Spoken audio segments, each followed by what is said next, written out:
Welcome to the Self-Storage University podcast, where you will learn the correct way to identify, evaluate, negotiate, perform due diligence on, renegotiate, finance, turn around, and operate self-storage facilities.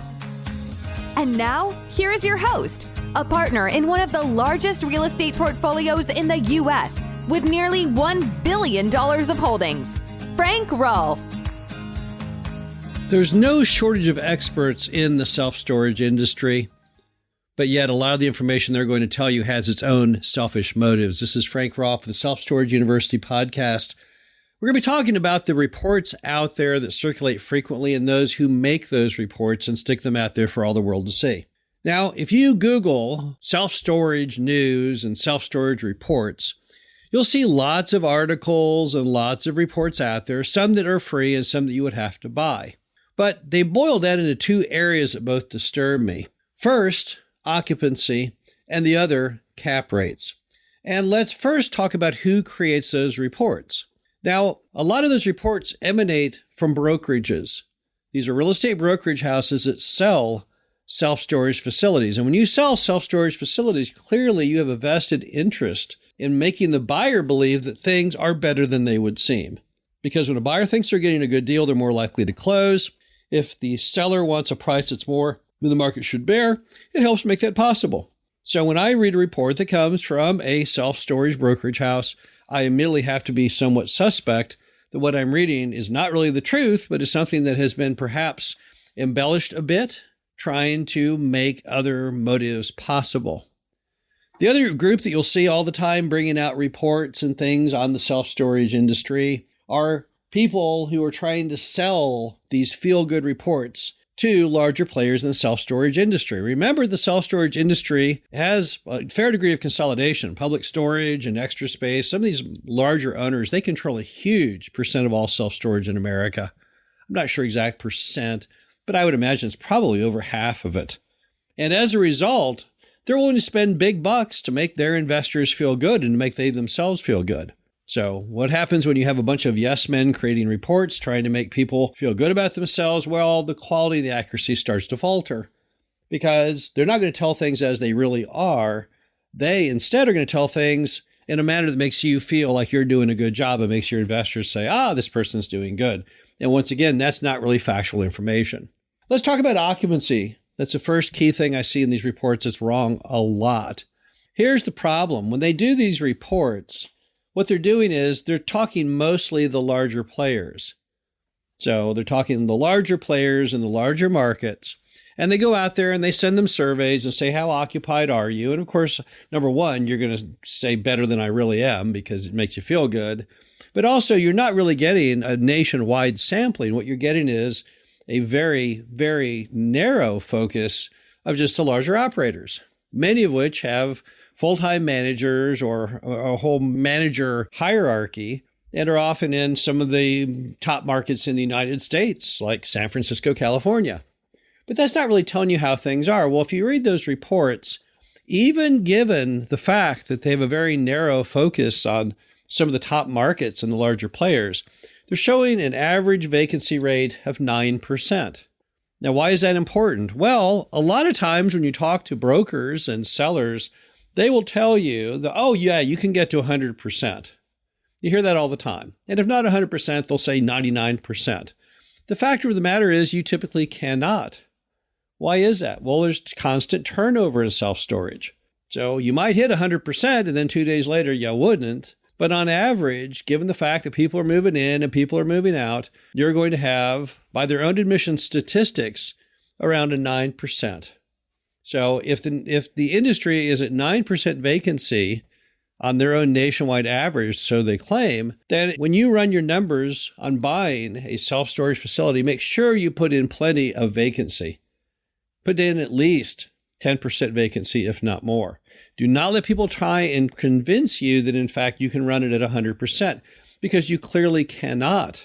There are no stats out there to support this theory. Now, I know people with self-storage facilities that are at 100%. How is that possible? Well, they're in a market that has so little supply and so much demand that they can achieve that.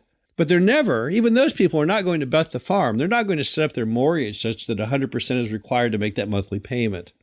So just don't let people convince you to push things too hard because it's not fair to you. That is not the norm. So when someone says, yes, 100% is totally a given here, if you just gave it a little better marketing and horsepower, no, that is basically clearly not true. The other is cap rates. Now, what is a cap rate? A cap rate is simply the net income for the property divided by the total cost of the property. Now, is cap rate a magical number? No, it's not a magical number. It's really just that fraction. That's all it is. It's just net income above price paid. You divide the net income by the price you pay, and that gives you the cap rate. Now, the problem is that cap rates are a very powerful force. If you buy a property on Monday at a 5 cap and sell it on Friday at a 6 cap, well, you just lost a whole lot of money. So even though cap rates sound all kinds of benign and friendly, they're really not. They can be absolutely vicious. They can ruin your investment. And the problem is that you hear brokers out there and people who do these reports suggesting lower cap rates than the norm. Some of them will say, nationwide, the cap rate is 5%. Well, the real cap rate, if you read through those reports, of many of the better reports, they're saying the real cap rate is 6.5%. Well, that's a huge swing in the reports from 5 to 6.5. But here's the problem. There is nobody buying storage facilities at 6.5, except in those big cities like San Francisco, etc. Now, why is that? Because people who invest, they like to make money. To make money, you have to have a spread between the cap rate and the interest rate on the loan. Interest rates on the loan right now for self-storage facility, which cannot get Fannie Mae or Freddie Mac financing, because those only apply to residential, they're stuck in the world of bank and conduit. And you're not going to be getting enough spread on the bank and the conduit loan to cover the payment at a really low cap rate. Now, the interest rate of the loan will predicate the cap rate you can buy on. But again, do not listen to people trying to tell you that 5% is the norm. I wouldn't even believe 6%. If you're buying the kind of storage you should be buying in a suburban or exurban market, the old original mom and pop where you're buying from mom and pop, you need to be demanding a higher cap rate and a lower price because you're in the money-making business. And you cannot apply those kind of lower cap rates, certainly to things that are suburban and exurban. Sure, you might find that one idiot out there that would buy a self-storage facility in San Francisco at a 5 cap or maybe even lower, maybe a 4 cap. Will they ever make any money with it? No. It's probably just some large company trying to make it using just the fees. But the issue is you making money investing in self-storage. And if that's the case, you've got to get a higher cap rate. Once again, what's happened is these reports focus on the easiest information to obtain. They love sending surveys to large companies in big cities who happily put in numbers which are always erroneous, lower than what they paid to try and make themselves feel good about how good they're doing. And then, of course, those groups try and publish numbers that are even lower, trying to convince buyers that the stupid price that the owner is asking is actually quite reasonable when everyone knows that it's not. The bottom line to it all is just use common sense. You can go online, you can read these reports, but take them with a grain of salt. Remember, there are motives to people who write such reports, and it's not trying to just tell you the truth. That isn't normally the goal. They're trying to get other actions on your behalf, and often those are not in the best interest of you as the buyer. This is Frank Roth, the Self-Storage University podcast. Hope you enjoyed this. Talk to you again soon. Thank you for listening to the Self-Storage University podcast. Be sure to visit us at ssupodcast.com, where you can learn the correct way to identify, evaluate, negotiate, perform due diligence on, renegotiate, finance, turnaround, and operate self-storage facilities.